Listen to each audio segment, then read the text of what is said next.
to join HMS Russell as navigating officer because the current navigating officer fell down a hatch and broke his leg. Oh my goodness. So I had, on Sunday, I travelled up to Edinburgh and went to Port Edgar, joined HMS Russell, and the captain said, we sail tomorrow morning at 0800 for Iceland.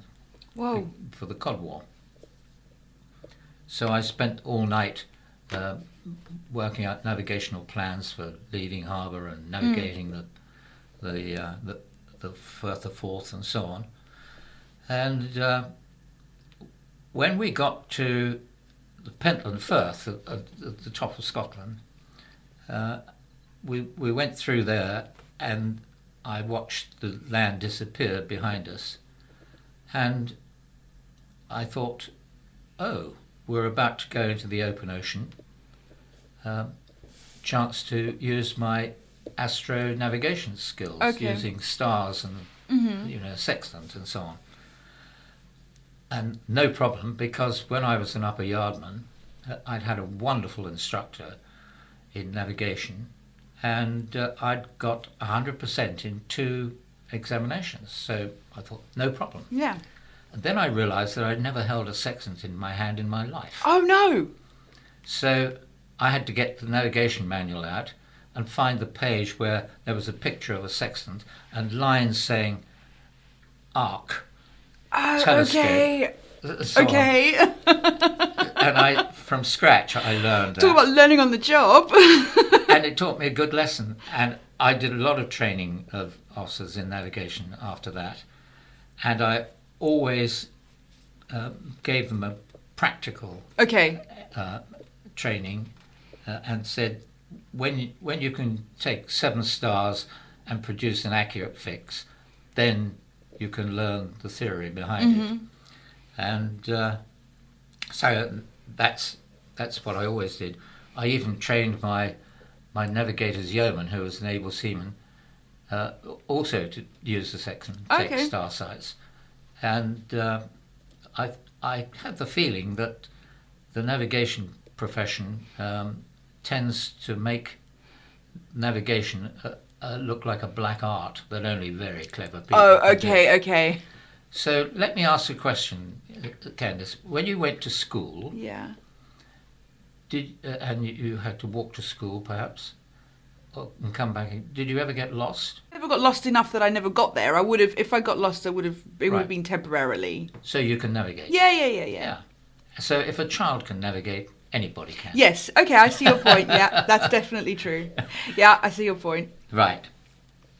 Okay, so the Cod War was very interesting because the Icelanders had decreed a 12-mile territorial limit so that fishermen wouldn't take all their fish stocks. Oh, okay. And there were dozens and dozens of British trawlers seeking for fish around Iceland. And so we then had a confrontation which was known as the Cod War. And we spent our time trying to prevent Icelandic gunboats from nipping across the stern of a trawler with cutters and cutting their nets. Okay. And that went on for a long time. The Icelanders were superb seamen and courageous and ingenious, and we had to use all our skills to prevent them from damaging the trawlers' nets.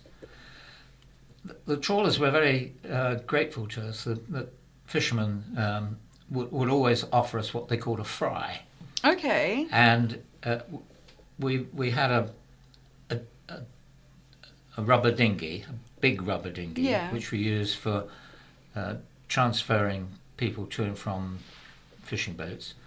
And they would fill up this dinghy with fish, which was still swimming. Whoa, okay. So I discovered that the best fish in the entire world is a cod that was swimming half an hour ago. Oh my gosh, I can imagine. Oh, Wow, it's yeah. just wonderful. And I learned a lesson from the fishermen too. From time to time, a warship needs to top up fuel from a tanker, a Royal Fleet Auxiliary tanker. And the tendency was to say that if the weather got up to force 7, then we should consider postponing the operation. And if it got up to force 8, then you certainly would postpone it. The fishermen would carry on fishing in a force 7. Oh wow, okay. And if it got to force 8, they would lie and dodge, which meant heading slowly into the sea and just riding out the waves. Oh, okay. And only if it got to force 9 or threatened to be force 9 would they seek shelter. Wow, okay. So I thought, well, if they can do that, so can we. Yeah. And so there came a time when it was blowing a severe storm, force 11. Whoa. It was absolutely gigantic seas. And we refueled, not alongside, but by what's called the astern method. Okay. We followed the tanker. Okay. And they streamed a long line, which we grappled, and then pulled that in and eventually hauled in a hose pipe and connected it up, and they transfer fuel. Wow, okay. And we following this ship, and she was ahead of us doing this. Yeah. And we were astern of her Oh doing my this. goodness. So alternately, we could almost see down her funnel. Oh wow, okay. Alternatively, okay. see her screws come Wow, out of the water. wow. But we did it and refueled. That must have been terrifying though. It was pretty dodgy. Yeah. But it shows what can be done. Well, it's incredible. That must be so scary to just be like that all the time. Well, I have a theory that nobody goes to sea in force 9 or above and comes back without believing in God. No, that's probably true. How high do you think a house is? How many feet? 20, 30 feet maybe? Let's say 30 feet.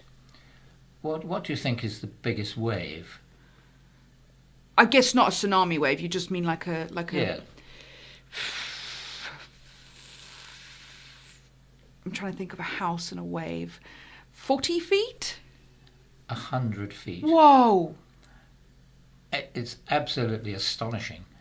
Off Iceland and Greenland, where the fetch is 2,000 or 3,000 miles, meaning open water over which the wind can blow, it turns up the waves, and when it hits shallower water, the waves become steeper. Oh, okay. And when I was an able seaman in a cruiser, we were off Greenland, and we had waves just over 100 feet high. My gosh. And all we could do was to lie and dodge, and we steamed at about 7 or 8 knots and climbed up a wave until we got to the top. And the top 8 or 10 feet would be sliced off by the wind. Okay. And turned into spray. Right, sure. So when you got to the top of the wave, you couldn't see anything because the air was just filled with water. And then you go over the top, and the bow would come out of the water and drop like that with a thud, and then go down the other side of the wave into the trough. And down in the trough, it was almost calm. Okay. Because the wind just didn't get there. Oh, okay, because it's like being between two walls, effectively. Indeed, yes. And I certainly believed in God then. Oh my gosh, I think I'd be praying. That sounds terrifying. It sounds like a horrible roller coaster. Yeah, and boy, did I say thank you to ship designers. Yeah, I can imagine. It's incredible that they can do that. It is, yeah. So, where have we got to? I'm whittering on about the Cod War.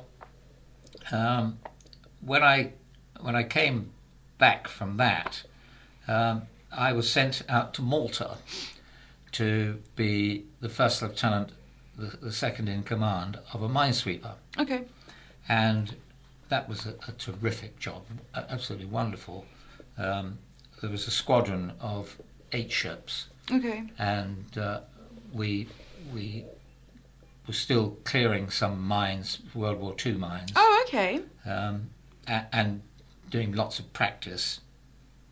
And at one stage, we had what was called the Kuwait crisis, and we were sent through the Suez Canal to the Gulf, and our job then was to search for gun runners. Okay. And I remember we stopped a fishing boat, quite a large fishing boat, and we searched it from stem to stern and from truck to keel, and we didn't find any explosives. But we had on board an army half colonel. Okay. Who was a spook. Yeah. And he was absolutely brown as a nut, and he looked like an Arab and spoke Arabic. Okay, right. But we were under his direction, and he said to the captain, "I'd like you to disembark the crew, take them prisoner, and then sink the boat." And the captain said, "Well, that's just destroying their livelihood." He said, "Nonetheless, that's what I would like." And so we took all the crew off, and we sank it with gunfire. And when we hit it, there was a gigantic explosion. Oh my gosh! And in spite of the fact that we'd found no explosives, we reckoned that probably they were suspended underneath the keel, which we hadn't searched. Oh, wow, okay. And their crew was sent ashore to be interrogated, and I don't think they had very good treatment. No.